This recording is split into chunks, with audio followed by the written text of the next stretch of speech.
Hey, greetings, friends. Jacque Howard here, and welcome to Trenton 365 Midweek, broadcasting from Hub 13 West Front Street in historic downtown Trenton, New Jersey. We're right next door to 1911 Smokehouse. Big shout out to the Howard family and all of their successes. Make sure you check them out. They're on a turnpike as well. They're doing some cool things with franchising. We're also about a half a block from the old barracks, which is one of the very few old barracks that are still standing in the country. So make sure that you come by to Hub 13 and ask some questions about Take My Tour of Trenton, and I'll let you know about some of the historic things that are right here in our neighborhood. The performing arts, the visual arts, all the arts is something that I'm very passionate about, like the photos and things that are on the wall behind us here. But I get a chance to meet and talk to some really, really cool people. And when I get a chance to talk to them, I feel like I'm a spectator. I feel like I'm listening to a professor. I'm getting entertained. All these different things well up. So, and it's oftentimes like it shows in my face. Like I probably look like a little kid smiling and so forth. So with that being said, I've got Monah Yancy here. And Monah and I have had a couple of conversations. As you can see, she's got this beautiful smile. So I think that's probably the first thing that I mentioned when I saw her in person at Passage Theater.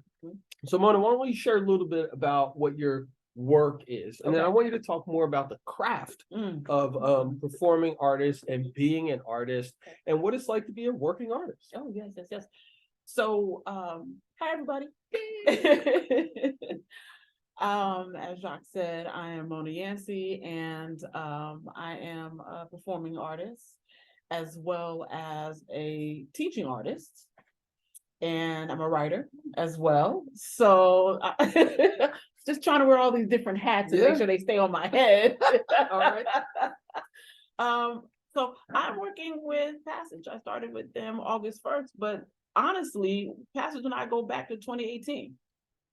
Started as a performer on their stage in the production Caged, which was about a Black family, a mother trying to keep her family together while dealing with her ailing health, and a husband who is an addict, and that father-son dynamic, and just the different things that was going on in the household. So I started performing with Passage. And that summer, I was called back and worked with a friend of mine who became a friend of mine. And I was his assistant director with some young folks. And they put on a show. They wrote the play themselves, put it on themselves. And so that was wonderful. That was done by the Smith family. And then I went back into corporate, unfortunately. No disrespect. No disrespect. It's just not for everybody. It's not for everybody. Because also, too, here's the thing. I've had these conversations with friends as an artist that you still got to pay the bills. And there's certain jobs that are helping us to maintain, sustain, and pay those bills, even when you don't want to really do those jobs, right? But there's something in you, and I'm jumping all over the place. Keep doing it. There's something in you that, and I know it's happened to me, where you're like, this is not fulfilling. This is not where I'm supposed to be. This is not for me. So I reconnected with Passage February of last year. Ryan, the artistic director, reached out to me asking me to join and do this play called Janet Wide Awake, which we did it at in the elementary school. And the young people, again, wrote the play. I came on board as a teaching artist, and I had a part in it as well. And some months later, they reached back out to me to come on board and be their community giving manager. And just very quickly, as a community giving manager, I go out into the public. I'm establishing relationships, cultivating those relationships with patrons and donors, and hoping to turn our patrons into donors. Just keeping Passage running and established, right? Because it takes money to keep your business going. Because at the end of the day, theater is entertaining, wonderful, but it's still a business, right? So yeah, that's my profession, what I do with Passage. I want to jump in there on a couple things. Yes. And thank you again for coming to Hub 13. And on Wednesdays, I broadcast there for Trenton 365 midweek with the sole intent of getting some exposure on the building. But also it provides an opportunity during the day Yes. for me to meet with my professional friends, who can leave their offices, come do a segment, and then we can share that information out to build a better community. Yeah. You touched on a bunch of things. I want you to just talk about the emotions that you went through while making the decision about your career choice. Okay. Because I know there's a lot of folks who have trepidation about that. Yes. Because oftentimes, and especially in families of color, baby, you don't, that's not for you. Or you don't leave something for nothing. That was advice given to me by my dad. Love him dearly. He gave me amazing advice, but I'm older now, so I did what I had to do. So can you just talk about that dynamic of the emotions of fulfilling your dreams as well as, making some sacrifices, yes, etc. Yeah. So truthfully, it's a struggle. And anyone who says, oh, it's not, I don't believe them. It is for me, I know it was, on one hand, I want to do what I love, what I'm very passionate about. Then, but I also know that there are steps in that journey, and you're not going to get to the end quickly and make that money like you expect, right? And a lot of people, especially this generation today, they are looking for, many of them, the instant gratification of the fame. They want the celebrity, the star. But there's a lot that comes with that, and that's very daunting. And so that pull, like, okay, I want to do what I'm passionate about and I love, but on the other hand, I have responsibilities as well. The bills are piling up, right?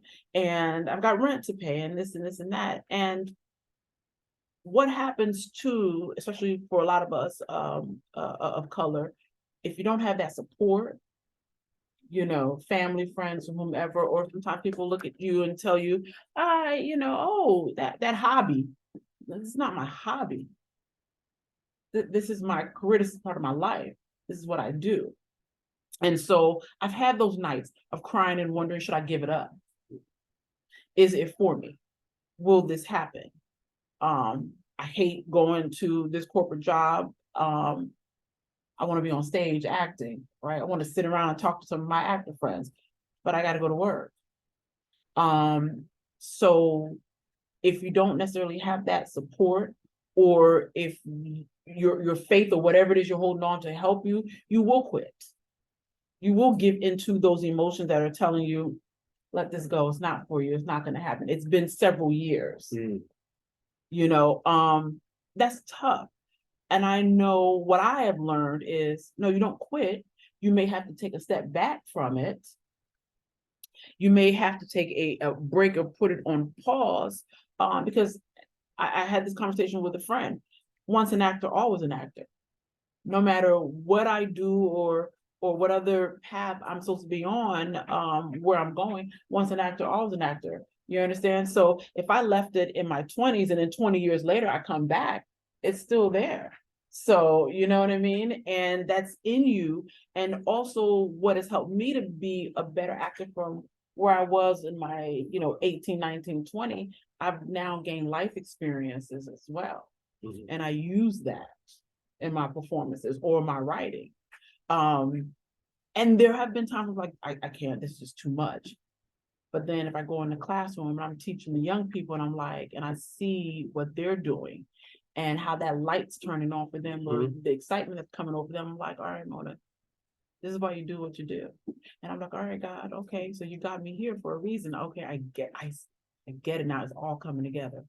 It's all coming together. So I'm going to say to anybody, if you have those emotions and you're thinking, I just need to quit. No. Maybe you need to put a pause on it, and that's okay. Right? Because I've been in corporate, I've been in retail, I worked for the R.E.A.C.H at one point. But all of those experiences are going to make you the performer, the artist that you're supposed to be. So also lean into those emotions. Don't suppress it, because I've struggled with that, where I've suppressed those emotions. And I'm like, I can do this. not letting anybody in and telling them what's going on and how I'm feeling. Or I feel like I'm talking about this too much, folks will be like, oh, she's complaining. Here she goes again. And I feel like sometimes people are not going to understand, especially for what I do as an artist, right? So I've kept those feelings, I've suppressed them, I've kept them in. That didn't do me any good.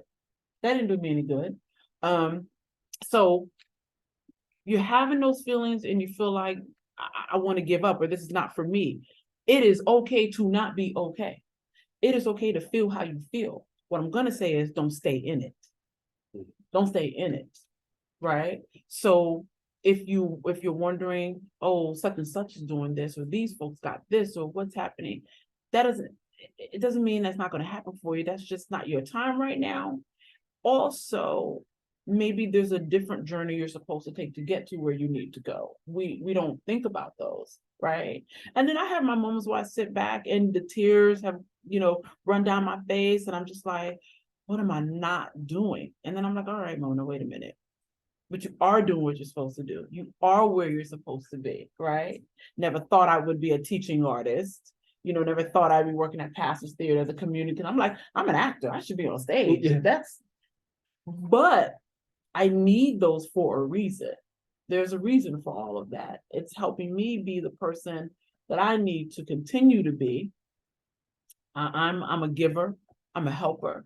I'm all about the community. I'm all about seeing my people succeed and having the what our leaders back then and the ones that are here were fighting for, and why. You understand? And so even all of that, because oh my gosh, I go on and on. Art has a platform. Art has a platform. And I want to say to a lot of the school administrations out there, please don't take it out of the schools. These kids need it. They need it. I'm in the classroom right now. I go once a week. And I'm working with middle school kids, 7th graders. And I ain't gonna lie, they make my womb hurt when I talk to them. Lord. And then when I want to look, but then I'm like, okay. So I watch them. I had 3 different classes. The first class, we had some struggles. There. But a lot of these kids are dealing with a lot. The pandemic happened, right? And school is their outlet for many of them, where they're getting a meal, where they have their peer they can talk to because they understand some of the things they're going through. So that's an escape from home, right? So, many of them are very creative. They love to paint, they love to write, they don't do acting, but sometimes that is suppressed because maybe the families don't have the funds to put them in these classes, right? Or they feel like that's not real. You need to really be focused on you go to college, so you can get a job, right? Because that's what I was taught as well.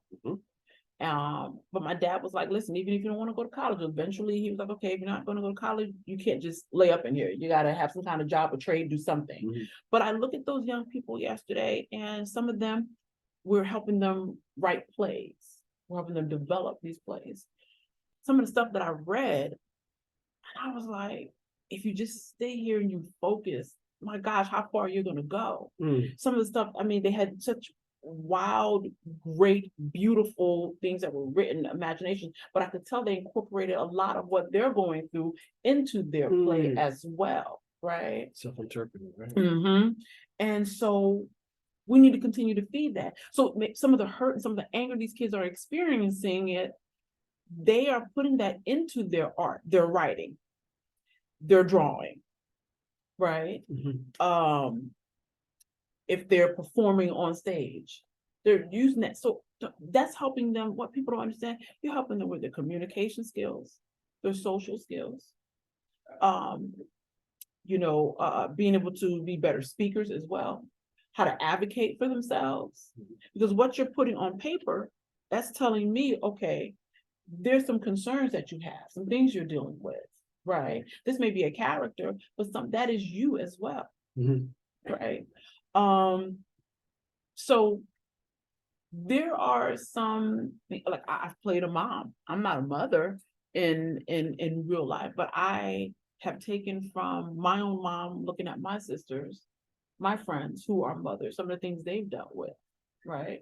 And I put that into the character to be able to play that mom. to help me so it's relatable and believable. And I take the emotions and things that I may go through if I'm having a bad day, and I put that into that character. Or if today was a great day, or I look at my bank account, I'm like, oh, hey, Couple zeros out there. you Nice. know? So when it comes to that struggle of what you're dealing with, how you feel, again, I say, acknowledge it, deal with it, use it to help you to move forward, right? Because I don't think that we should ever be in a position, do I do my art or do I do this? Why can't I do both? I should be able to do both. Or if the one that's over here that's making the money to help me pay the bills isn't satisfying me, isn't fulfilling me, isn't serving me, I'm gonna let this go and go do what I love and what's my passion. And that's the choice that I had to make last year. I did.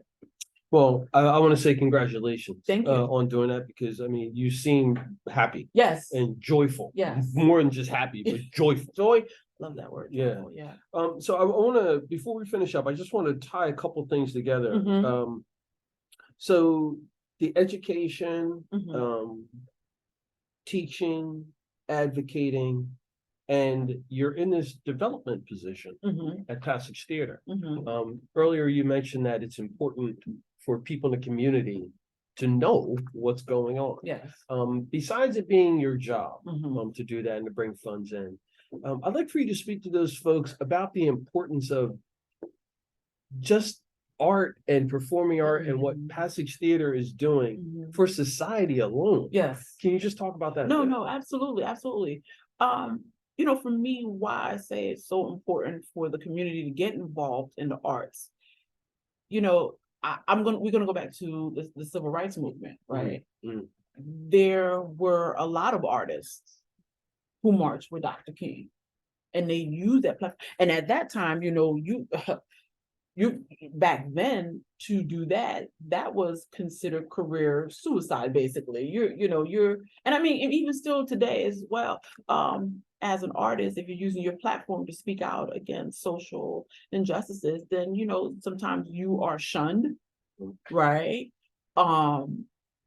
We've seen it with a lot of the athletes where they were told to just shut up and dribble.